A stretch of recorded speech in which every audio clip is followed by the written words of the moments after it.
Bienvenue cette semaine dans une nouvelle vidéo. Je suis hyper content de te retrouver pour la présentation complète de ce fourgon. Je l'ai aménagé en début d'année, je t'en ai fait une vidéo complète. Si jamais ça t'intéresse, n'hésite pas à aller voir ça. Je t'ai notamment parlé du bois que j'ai utilisé, mais je t'en reparlerai au cours de ce van tour.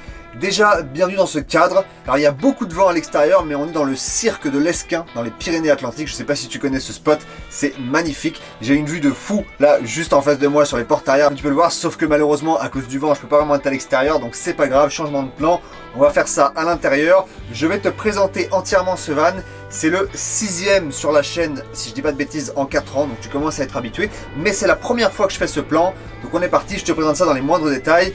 Introduction. Salut et bienvenue sur cette chaîne YouTube. Laisse-moi te résumer un peu ce qu'on fait ici en 30 secondes. Il y a principalement deux volets. Le premier volet, c'est l'aménagement de fourgons et de véhicules en tout genre. J'achète des véhicules complètement vides pour en faire des petites maisons roulantes tout confort. Au début j'en ai fait un, puis après un deuxième, puis après un troisième. Maintenant je n'arrive plus à m'arrêter. Quand je suis sur la route, je te partage mes passions pour la photo, la vidéo, la montagne et le parapente. Le deuxième volet sur cette chaîne, c'est les voyages et les rencontres. J'aime aller par-delà les frontières, aller découvrir l'inconnu et te le montrer en vidéo. Sur mon compte principal Instagram, tu trouveras toutes les photos de montagne et de rencontres, et sur le compte secondaire, tu trouveras tous les aménagements. N'hésite pas à aller faire un tour si ça t'intéresse.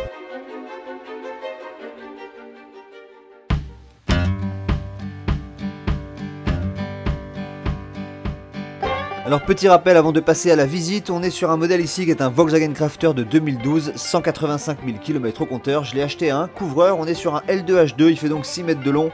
On a 3,20 m de longueur utile à l'intérieur. J'ai installé des fenêtres sur les portes arrière et sur la porte latérale. Dès l'entrée ici, on a une douche. Tu commences à être habitué à cette douche. La douche de luxe, comme j'aime l'appeler, c'est toujours la même que j'installe. Et on a une douche qui fait ici, je crois, 70 cm par 70 cm, si je dis pas de bêtises. Le bac de douche, tu commences aussi à être habitué.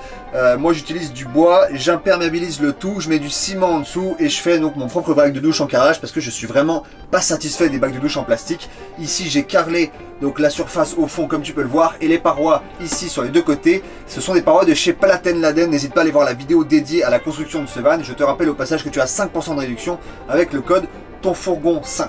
On a donc une douche ici assez bien équipée. Pour la première fois, j'ai installé des toilettes broyeurs. C'est donc des toilettes qui fonctionnent sur un broyeur. C'est pas très cher, ça vaut 250 €. C'est la première fois que j'en installe. Et pour avoir testé ce van maintenant pendant plusieurs jours sur la route, j'en suis extrêmement satisfait. Donc globalement, je pense qu'on a une salle de bain vraiment de la bonne taille. On a comme d'habitude le petit rideau de douche qui est vraiment très pratique quand tu te douches. Et sinon, je pense qu'on a vraiment tout ce qu'il faut. Eau chaude, eau froide, et pour le chauffe-eau, on en parlera juste après. À l'entrée ici, on a les deux petits interrupteurs pour la lumière dans la salle de bain et dans la cuisine. On a une plaque à gaz et puis on a donc pas mal de rangements. Juste ici, on a deux tiroirs sur le premier plan de travail de la cuisine. En dessous, on a le frigo juste ici. Et on a à côté donc un peu de rangement et la bouteille de gaz que j'ai placée ici avec un caisson homologué évidemment, puisque ce van est entièrement homologué VASP. On passe ici, et je pense que c'est la grosse révolution de ce plan, au deuxième plan de travail de la cuisine, ce qui nous permet d'avoir de l'espace quand même pour cuisiner à côté ici et pour cuisiner à côté ici. Donc c'est quand même assez pratique. On a bien sûr ici eau chaude, eau froide. Je vais allumer la pompe à eau. Pour avoir testé donc le van, comme je te disais, sur la route depuis plusieurs jours, pour cuisiner, c'est quand même super pratique. On a une capacité, on va dire, à bouger qui est quand même assez impressionnante pour un L2H2. Et on a beaucoup de rangements au-dessus du van. Ici, petite plaque. Ici, petite photo. Ça, ce sont des photos du Tyrol en Autriche. N'hésite pas à aller voir ça sur mon compte principal. Tu trouveras ça sur le compte photo Augustin HTU. Et si jamais tu veux suivre les aménagements au jour le jour, c'est sur le compte Ton Fourgon sur Instagram. Ici, on a les toilettes qui sont rangées avec un peu plus de rangement. Et juste à côté ici, on a toujours un petit peu plus de rangement avec le chauffage qui est cette fois-ci placé ici. Voilà, donc dans le plan de travail, tout en bas. Et on a un tuyau qui repart sur le chauffe-eau. Le chauffe-eau, c'est dans cette banquette-là. Je vais t'en parler juste après. Ici, bon, c'est gadget, mais j'ai installé un petit porte-clés. C'est assez pratique pour pouvoir mettre les clés du van. D'ailleurs, je vais les installer juste maintenant. Voilà, elles étaient dans la poche. Donc on va passer au rangement haut. C'est un van qui bénéficie quand même de pas mal de rangements. C'est très mal rangé, mais c'est pas grave. Donc on a quand même 1, 2, 3, 4, 5 placards hauts, ce qui n'est pas rien, sachant qu'ils ne sont pas séparés. Donc on peut quand même mettre pas mal d'affaires. On arrive ici dans le salon avec toujours donc ce pied de table qui permet de bouger la table un peu dans tous les sens, donc c'est vraiment super pratique. J'ai brûlé le bois comme tu peux le voir donc dans ce van également. Je suis vraiment un grand fan de ce résultat. On a des banquettes qui doivent faire je crois 55 cm de large.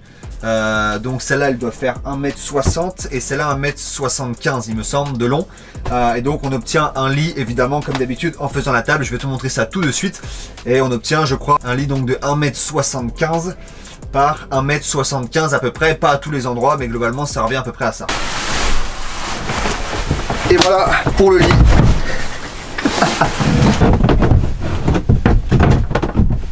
Et voilà pour le lit, et comme d'habitude, on a à peu près 2,20 m en diagonale. Et franchement, pour l'avoir utilisé à deux, il est vraiment super confortable ce lit.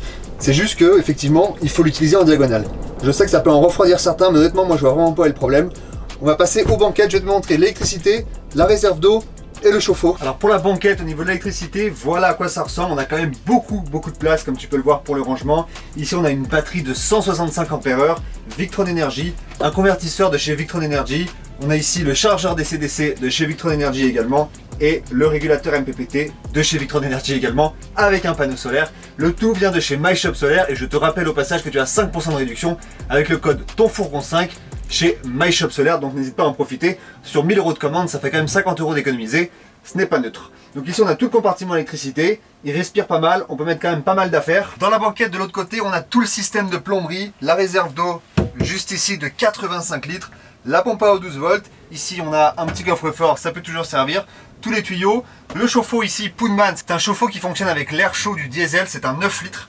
C'est à peu près 9 litres d'eau chaude en 45-50 minutes quand il fonctionne au diesel. Mais il peut aussi fonctionner donc grâce à la résistance, donc sur le 12 volts, grâce au bouton qui est juste là. Pour ça, il suffit d'avoir soit beaucoup de soleil ou alors de rouler en même temps et donc de l'allumer quand on roule, parce que ça consomme quand même pas mal d'électricité. Juste à côté, on a également le bouton pour le chauffage, et ici le bouton donc pour régler en fait l'air chaud. On a le choix entre soit le chauffage, soit le chauffe-eau, ou soit les deux. Et je pense qu'en hiver, le plus intéressant c'est de mettre sur les deux, puisque du coup l'air chaud passe par le chauffe-eau, te donne tout le temps de l'eau chaude, et également de l'air chaud qui sort donc par la sortie qui est juste au pied du deuxième plan de travail de la cuisine. L'air chaud du chauffe-eau quant à lui sort à l'extérieur, parce que si tu veux t'en servir en été sur le diesel, en l'espace de 45 minutes tu peux avoir de l'eau chaude, et donc l'air chaud est rejeté à l'extérieur pour éviter d'avoir évidemment le van qui chauffe en été. Voilà donc moi comment j'installe ça. Certains mettent la sortie d'air chaud dans le van également, ça fait deux sorties d'air chaud, mais je pense que ça complique l'utilisation pour l'été, parce que du coup tu te retrouves à chauffer ton van l'été, donc c'est pas forcément la meilleure idée. Pour les rideaux, j'installe depuis toujours du multicouche dans les rideaux, et je ne sais pas coudre, donc c'est ma maman qui s'occupe de la couture comme d'habitude. Les sacs à maman, n'hésite pas à aller voir son compte sur Instagram, elle travaille sur commande, sur devis, donc n'hésite pas à la contacter. Dans ce type de plan, j'installe toujours un rideau isolant entre l'avant et l'arrière, donc c'est quand même assez pratique. Je peux te dire que ça retient quand même pas mal l'air froid qui passe par la cabine.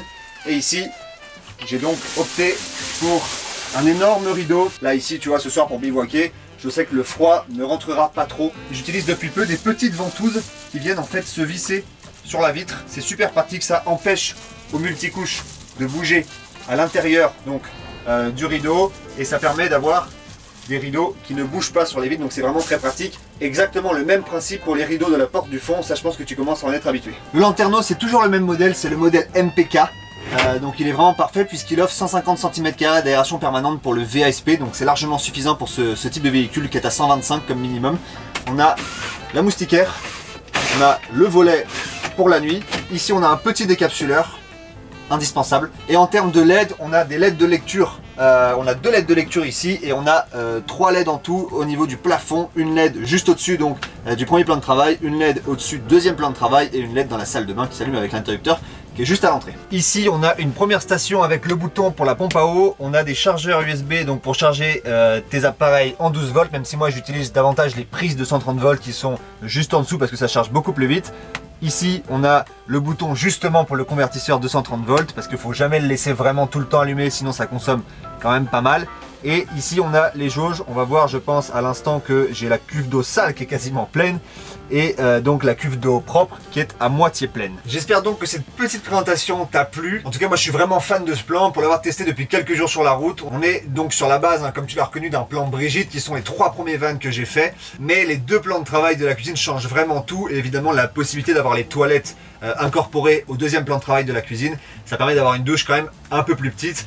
Et je pense que ça fait plus de rangement globalement. Donc je pense qu'on est sur un des plans vraiment optimaux pour un L2H2, donc chez Mercedes et Volkswagen. En tout cas, moi j'en suis vraiment fan.